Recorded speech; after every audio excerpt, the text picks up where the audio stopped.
Hello guys, मेरो बेस्टीको यस्तो जाडो जस्तो कपाललाई हामीले आफैले घरमा रिपेयर गरौँ है त। सो मसँग चाहिँ एउटा कुनै ऱ्यान्डम कम्पनीको बोटक्सको क्रिम छ। सो मैले चाहिँ यसलाई मेलनाको कपाल राम्रोसँग धोएर त्यसमा मल्चिङ गरेर अप्लाई गर्दैछु एकदम मजाले।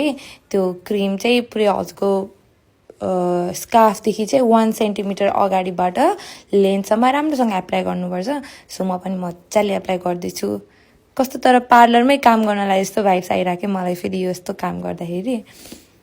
बेस्टी हो राम्रो त गराउनै पर्यो होइन। अनि त्यसपछि यसरी राम्रोसँग मल्चिङ गरिसकेपछि चाहिँ हामीले यसलाई ऱ्याप गरेर 45 देखि 1 आवरसम्म राखेर ब्लो ड्रायरले राम्रोसँग सुकाउनुपर्छ त्यो बोटक्स क्रिम। मैले चाहिँ यसरी ड्रायरले सुकाउँदैछु अनि म यहाँ चाहिँ लजाएर यस्तरी आँखा ढुक्दैछु। अनि यसलाई फुल्ली 100% ड्राई गरेपछि चाहिँ आइरनले एकदमै राम्रोसँग तान्नुपर्छ। हजुरले त्यो स्कार्फको लाइक 1 सेन्टिमिटर परदेखि चाहिँ 8 to 12 टाइम्स चाहिँ एकदम मजाले तान्ने र तलको लेन्थमा चाहिँ 6-7 चोटि मात्र तान्दा पनि हुन्छ।